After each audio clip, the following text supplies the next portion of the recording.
Tá Oh, aparecendo? vocês estão aí! Boa noite, gente. Tudo bem com vocês? Eu sou o professor Rafael, de Sociologia. Estamos aqui para mais um aulão. Para quem já acompanhou o aulão, já sabe mais ou menos a temática.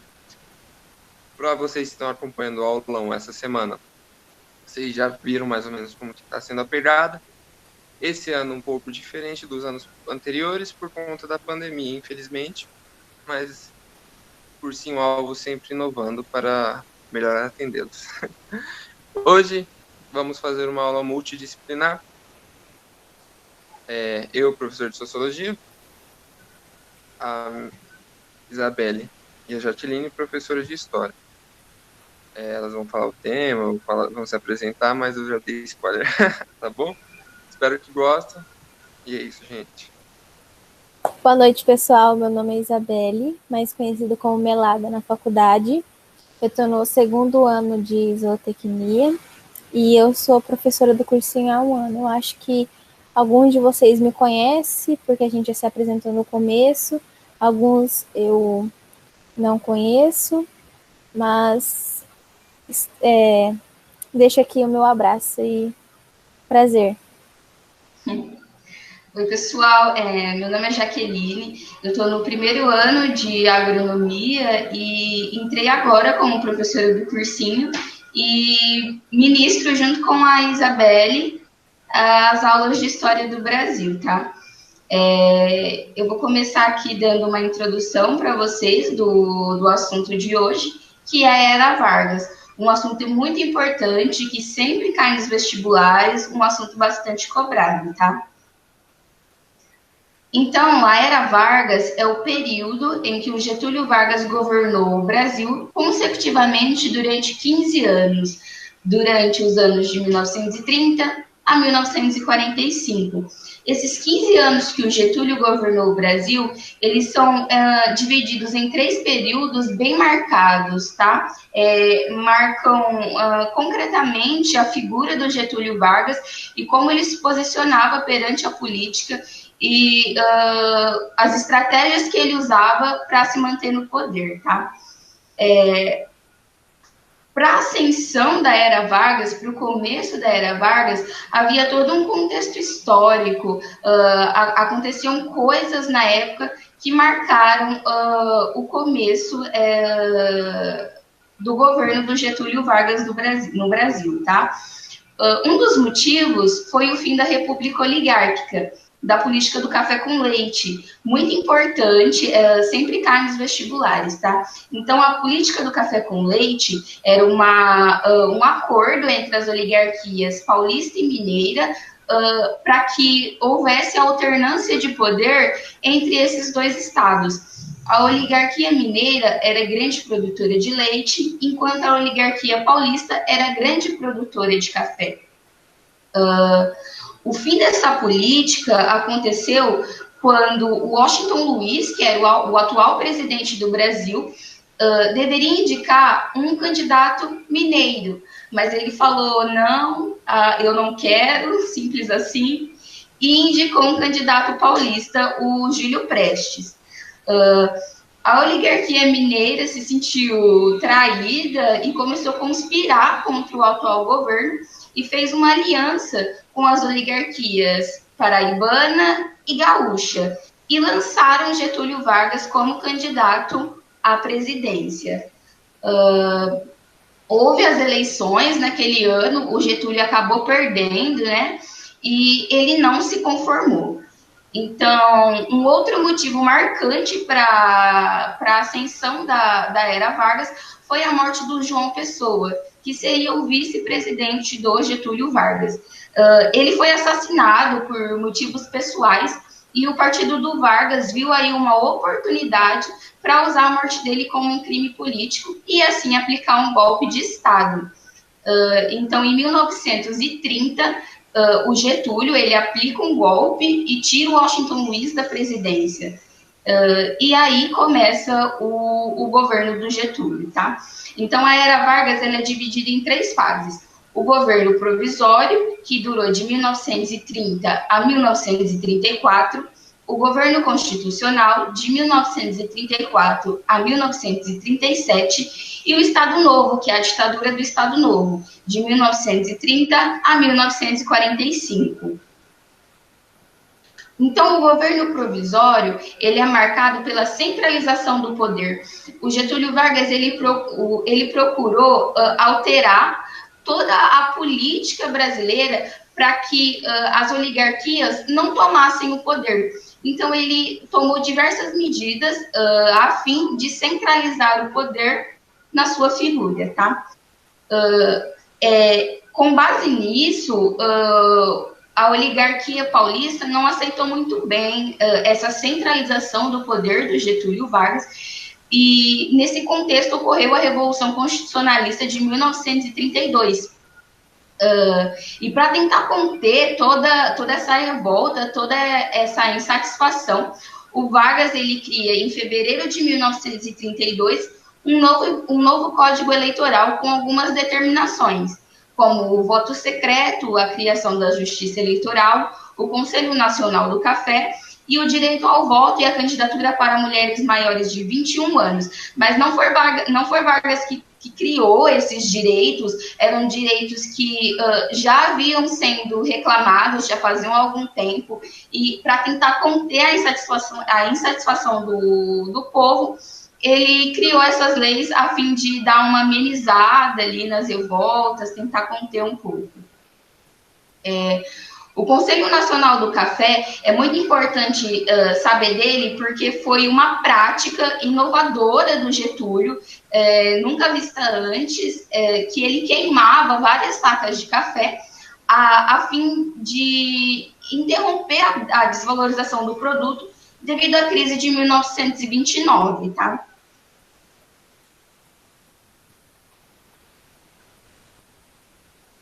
Pode passar.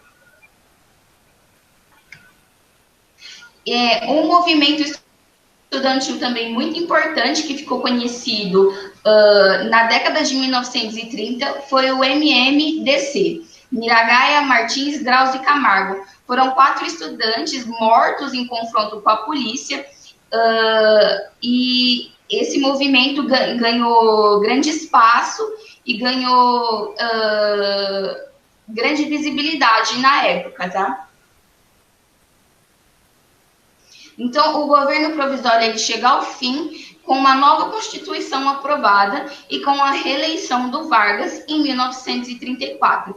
Então, a Constituição de 1934, ela tinha algumas características principais, como definir o Brasil como uma república federativa. O sistema ele seria presidencialista, com mandados de 4 anos, sem direito à reeleição. As eleições elas seriam diretas, mas, porém, a eleição daquele ano seria uma eleição indireta, o que foi muito conveniente para o Vargas, porque um dia depois ele conseguiu ser eleito, né? Então, a gente vai ver aí que o Vargas ele usava de diversas estratégias para se manter no poder, e foi assim que ele conseguiu se manter no poder, né? Através dessas estratégias. Então, a Constituição de 1934 também tinha o Código Eleitoral, o voto feminino e o voto secreto, o ensino primário gratuito e obrigatório, legislação trabalhista, salário mínimo, regulamentação do trabalho feminino e infantil, férias remuneradas e descanso semanal. O governo constitucional, o nome já diz tudo, né? Agora, o Vargas, ele governava perante uma Constituição. Quando o Vargas aplicou o golpe de Estado em 1930, ele não tinha uma Constituição que ele pudesse seguir. Ele agia de acordo com o que ele bem achava, de acordo com o que ele bem queria. Então, a partir de 1934, tinha, sim, uma Constituição e o Vargas precisava seguir essa Constituição. Então, esse período é marcado pela ascensão de regimes totalitários no mundo todo. Na Alemanha, o nazismo, na Itália, o fascismo, e isso influenciou diretamente a política brasileira, tá? Então, surgiram grupos políticos de ideais extremos e diferentes, tá? Um deles foi a AIB, a ação integralista brasileira, que tinham fortes ideais fascistas e nazistas, políticas nacionais e antiliberais, antissocialistas e anticomunistas, cultivavam uma série de símbolos e rituais com os quais buscavam afirmar sua identidade. Seu símbolo era uma letra grega chamada sigma, e o lema da organização era Deus, Pátria e Família. Possuía sua própria milícia e teve um rápido crescimento. Um outro grupo era a ANL, Aliança Nacional Libertadora.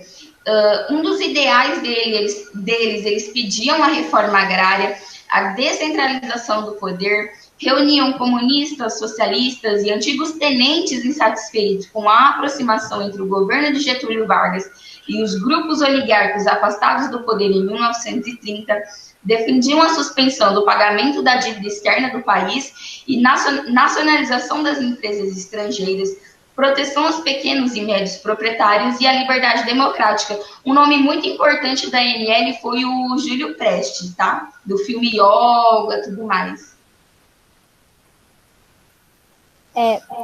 Então, olá, agora pessoal. Eu vou passar a palavra para a Isabelle.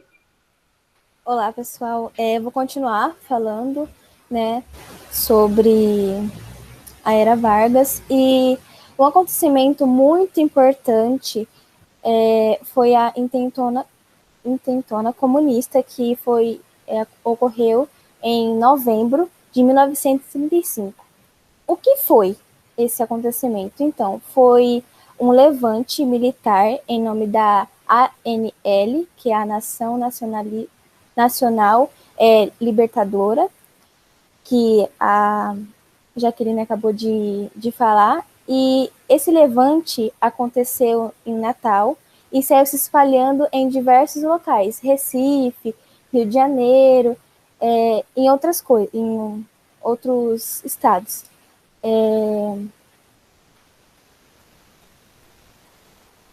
Ai, gente, tô nervosa, meu Deus. Desculpa, pessoal. Muitas pessoas foram presas, torturadas.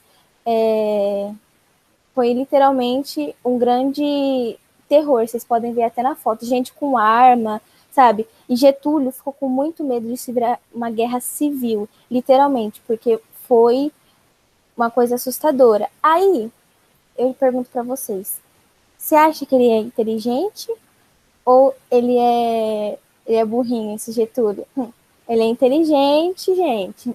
Era golpe atrás de golpe. Então, ele decreta um estado de sítio. O que é esse estado de sítio? Ele pega todos os poderes, judiciário, legislativo, e concentra só na mão dele. Literalmente, tudo concentra na mão deles. Aí, o que ele faz? Se prepara para dar mais um golpe de Estado e ficar mais na presidência, porque o negócio dele é ficar, parece que pelo resto da vida dele. Aí, um tempinho mais para frente, o que acontece? Para ele já entrar de cara assim, não, eu vou continuar presidente. Aconteceu o golpe do Estado Novo. O que foi? Foi uma declaração de estado de guerra, só que falsa. Foi um documento falso declarando estado de guerra. Conhecido como Constituição da Polaca, em 1935. Com isso, ele declarou uma nova Constituição nesse ano, né? E as principais características desse golpe foi o caráter forte da centralização, a justiça eleitoral e os partidos políticos foram distintos, tipo a ANL, A e B foram basicamente ficaram bem distintos uns dos outros. A proibição do direito de greve, tipo, foi um pé na frente, assim, para começar a ditadura. Foi um plano bem malicioso de Getúlio, foi bem pensado, porque poucas pessoas sabiam, né, porque foi um documento falso, feito por Getúlio, né, então foi para dar o golpe mesmo, um incentivo para dar o golpe e plantar a ditadura no país, né? Aí, logo depois disso, em 1937, acontece o quê? O Estado Novo. Getúlio consegue dar o golpe e continuar na presidência. E esse novo mandato de Getúlio não foi igual aos outros, foi um mandato difícil para as pessoas, né, porque foi caracterizado, né, como a censura, a perseguição, tortura de pessoas, e foi algo inesperado, porque ele anunciou que ia ficar no poder, né, no comando de tudo, em rádio, que chama A Hora do Brasil, né. E esse novo ano, esse novo mandato dele, era conhecido como a nação desenvolvimentalista. Por quê? É porque devido às políticas que ele implantou nesse novo mandato dele. E o que mais caracterizou, o que mais deu ênfase, né, nesse novo mandato dele foi porque ele favoreceu as indústrias, sabe? De petróleo, de mineração, da siderúrgica, da energia elétrica. Então, o que mais caracterizou foi isso. Ele investiu, ele favoreceu essa industrialização. E um meme bem lindo, maravilhoso, que vocês possam dar risada, né, para descontrair um pouco, né? E nesse novo mandato dele, né, novo não, esse longo mandato dele, né, ele implantou várias companhias, né, como a gente pode ver hoje em dia, que é o Vale do Rio Doce, que, se eu não me engano, hoje só chama Companhia do Vale, criou a Petrobras também, criou a Siderúrgica Nacional, ele criou várias companhias muito importantes hoje em dia, a gente pode ver que, nossa, deu um boom, né. Aí eu faço uma perguntinha para vocês. E quais foram as medidas que favoreceram os processos de industrialização? E as medidas foram as políticas de proteção tarifárias.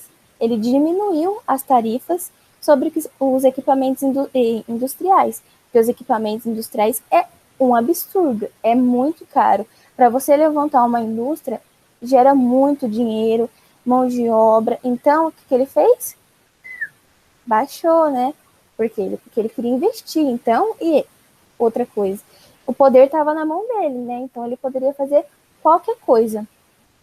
Só que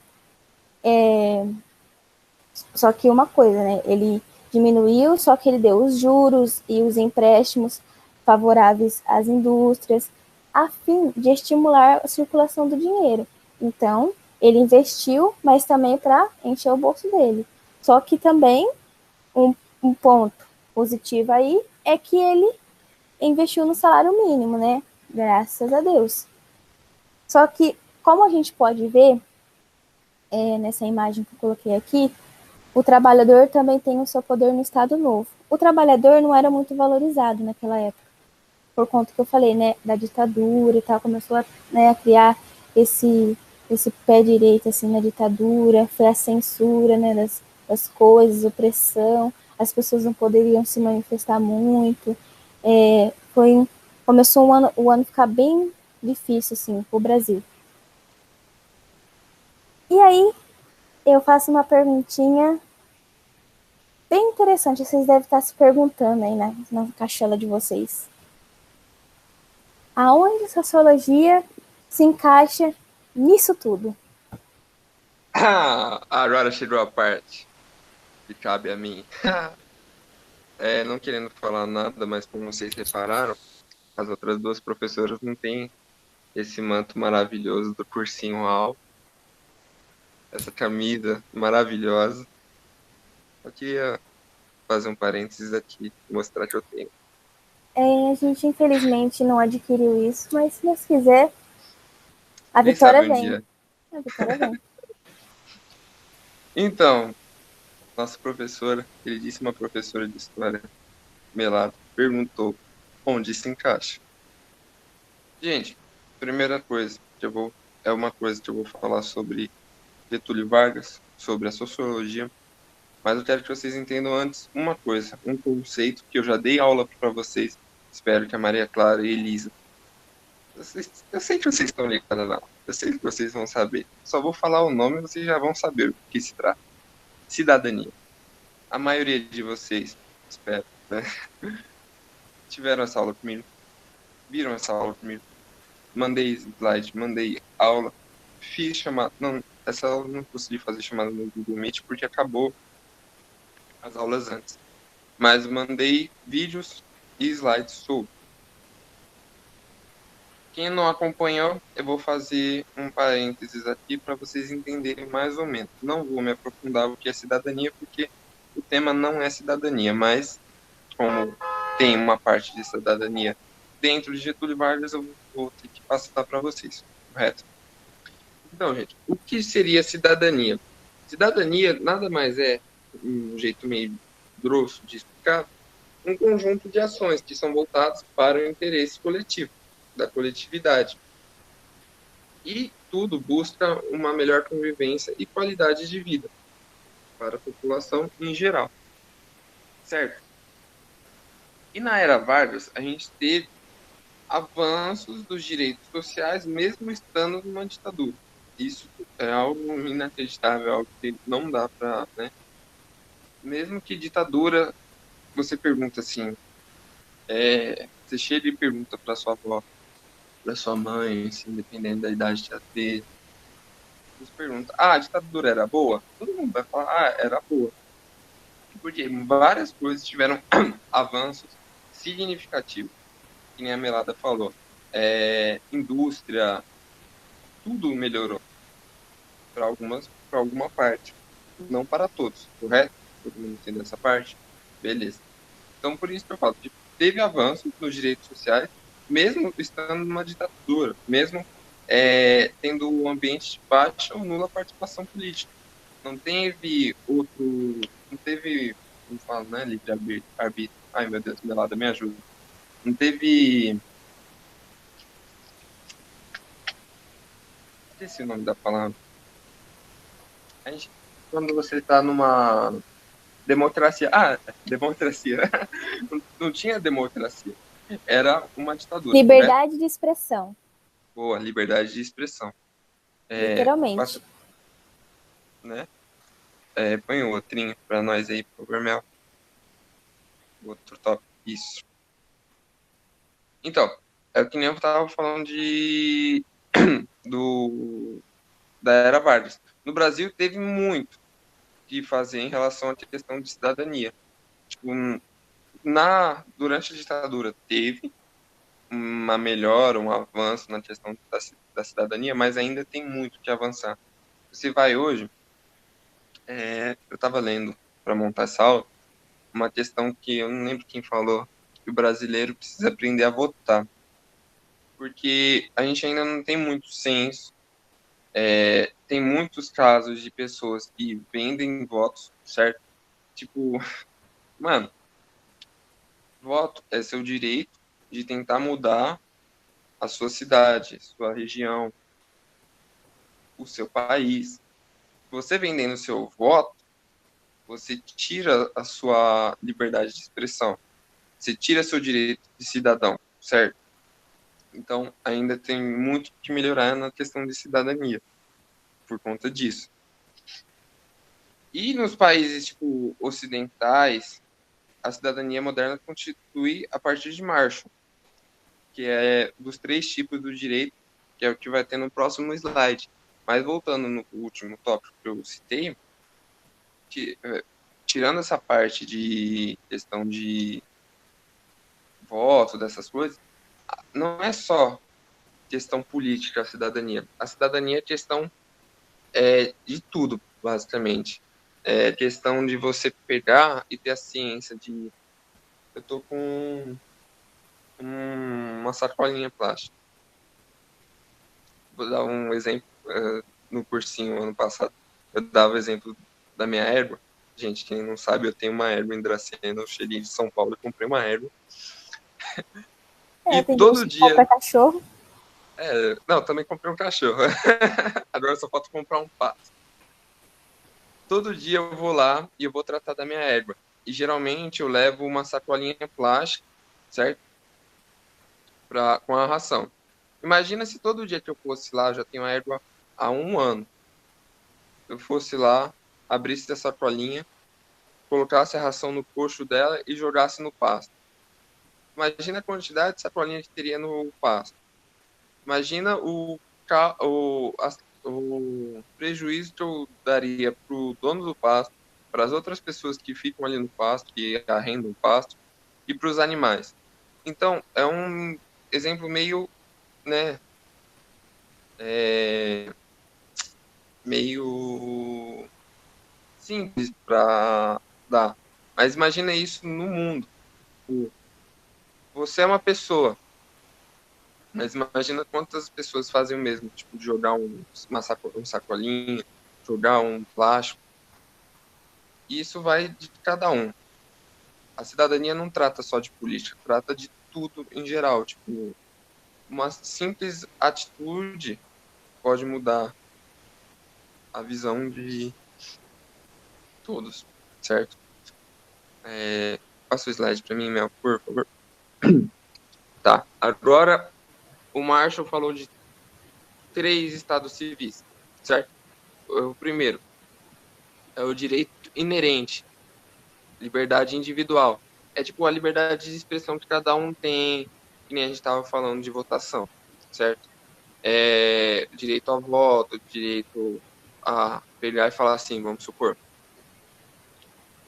A gente teve aula hoje, não, hoje não, tô pensando que é o aulão. A gente já teve aula com o Baiacu de inglês. Uma matéria nada legal, né, gente? Aí você tem o direito de não gostar de sociologia com o Rafael. Você tem esse direito. É um direito seu. Segundo tópico. Político. Direito à participação, exercício do poder político. Esse aí já é a de votação. Confundi um pouquinho, mas o de votação é o segundo. E o terceiro é o bem-estar econômico, vidas seguras, padrões prevalecendo a sociedade. E aí já é conquistado no século XX. Ai, meu Deus. É um conjunto de direitos relativos, certo? Então, cidadania tá ligada a tudo isso, fora o que alguns exemplos que eu já dei por fora. Basicamente é isso. Dentro da Era Vargas. Mas esses direitos eu dei por fora só para dar uma ilustrada um pouquinho. Tem um próximo slide ou já acabou? Acabou. Mas eu vou acrescentar uma opinião, assim, uma visão. E sociologia tem tudo a ver com a Era Vargas, que a gente acabou de ver. Formação de grupos, um era de extrema direita, outro era de extrema esquerda, teve a manifestação lá da intentona comunista. Então, sociologia tem tudo a ver. Sociologia, estudo da sociedade. Então, é tudo ligado, assim. É incrível, gente. Como as coisas são, assim, minuciosas. Uma coisa assim. liga a outra. Exatamente. Se você saber um pouquinho de cada, você já sabe de praticamente tudo. Nossa, você falou tudo, velho.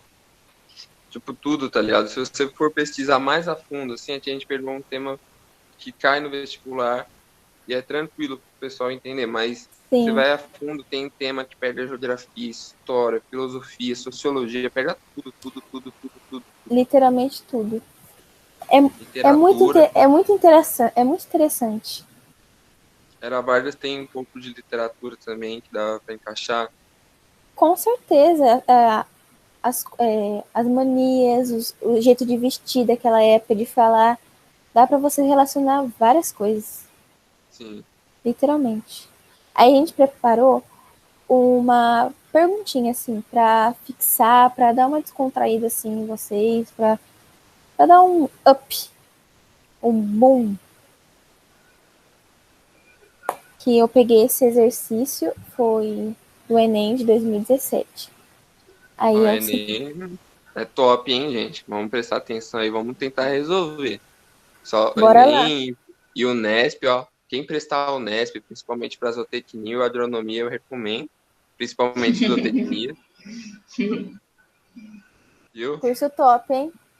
Oh, nossa senhora, curso, alunos, professores, campos, tudo melhor qualidade para melhor atender. Então vamos lá, pessoal, eu vou ler aqui. Durante o Estado Novo, os encarregados da propaganda procuraram aperfeiçoar-se na arte de empolgação e envolvimento das multidões, através das mensagens políticas. Neste tipo de discurso, o significado das palavras importa pouco, pois, como declarou, ixi, eu não sei falar esse nome aí, gente, me perdoem. Ele disse assim: não falamos para dizer alguma coisa, mas para obter determinado efeito. Top. Aí a pergunta é: o controle sobre os meios de comunicação foi uma marca do Estado Novo, literalmente, sendo fundamental a propaganda política, na medida em que visava, letra A, conquistar o apoio da população na legitimação do novo governo, B, ampliar o desenvolvimento das multidões nas decisões políticas, aumentar a oferta de informações públicas para a sociedade civil, ou D, estender a participação democrática dos meios de comunicação no Brasil. Aí eu Então, faço gente, uma agora pergunta. vamos Qual que tá pegar e vamos certo pensar aí, assim, gente? o que a gente estava vivendo? Uma ditadura, certo? Então vamos começar assim. Por uma ditadura, você tem vamos ver, um envolvimento em decisões políticas? O que você acha aí, Jaque? Eu acho que não. Eu também acho que não. Hum, A ditadura E não foi nada legal para a população, né? A ditadura, ela tira o seu direito de decisão como um cidadão, né? Ela não te dá mais direitos, ela tira o seu direito. Exatamente. que nem, ó, vamos ver aqui a C. Aumentar a oferta de informação pública. Na ditadura, se não me engano, vocês podem me corrigir, tinha também muito. Ai, tá fugindo muita palavra da minha cabeça hoje. Muito corte de informação, tipo, escondiam muitas coisas. Só colocavam, um Sim, exemplo, na televisão que eles queriam passar, que eram as coisas boas da ditadura, né? E tanto é que você pergunta hoje para os seus parentes mais velhos, eles falam, era boa, era top. Porque eles só viam exatamente o que o governo queria passar, não é isso? Sim, a sim, Rádio Hora do Brasil, que foi a rádio que o Getúlio anunciou o Estado Novo, foi uma rádio criada para isso, uma rádio criada para falar só a parte boa do governo, a parte boa entre aspas, né, para esconder a parte ruim e legitimar as atitudes do Vargas. exatamente. Então a C a gente já pode literalmente descartar. Agora, D. Estender a participação democrática no meio de comunicação no Brasil. A gente acabou de falar, né, de corte de informação, de passar exatamente o que queria. Então, a D também, acho que está fora, não é isso? E Com certeza. uma ênfase aqui. Eles não queriam a participação do povo. Era só eles e pronto. É igual a imagem que eu coloquei, que falou assim, os trabalhadores também, eu não lembro o que estava escrito, mas alguma coisa que os trabalhadores também têm direito do Estado Novo. Eles não tinham, basicamente. Eles estavam lutando para ter, mas acabou não dando em nada. Então, literalmente a D também. Então, sobrou só a conquistar o apoio da população na legitimação no novo governo. Ditadura é meio um movimento populista, né? Eles querem a massa apoiando eles, sendo que eles estão ocultando algumas coisas, não é isso? E sem falar que o Getúlio só ficou no governo golpe atrás de golpe. Não foi porque a multidão Dá-lhe queria golpe. ele. Ele é esperto, gente. Ele Ele é não esperto. é burrinho, não. Não. É golpe atrás de golpe. Porque se não, ele não tava na ó. Jamais.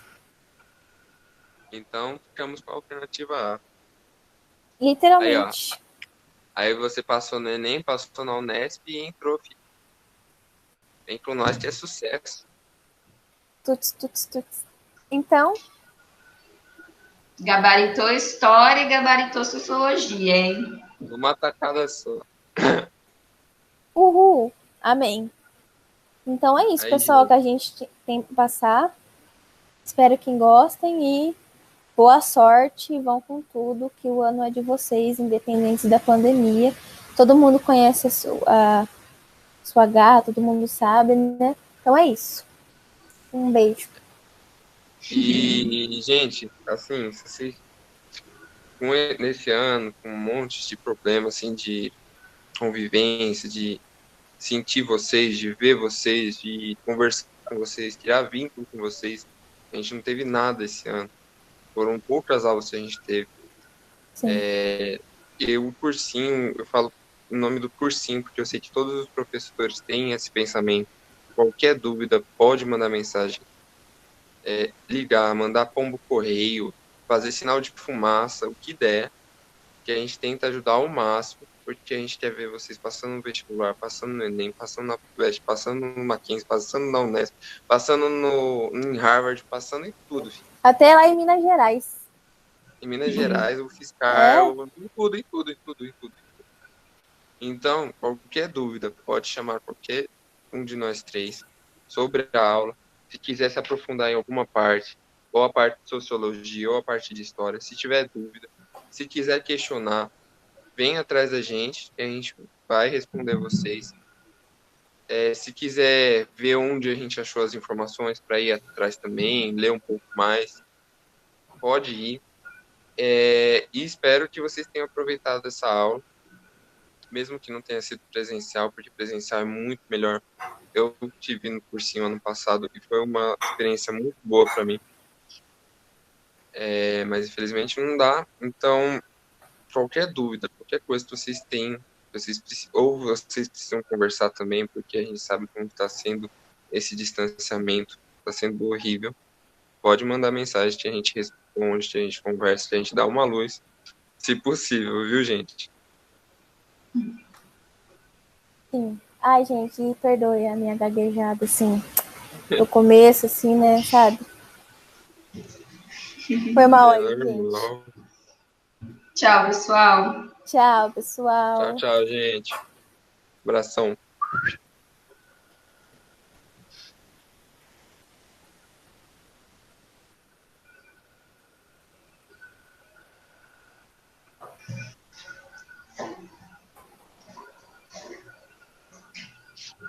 Foi?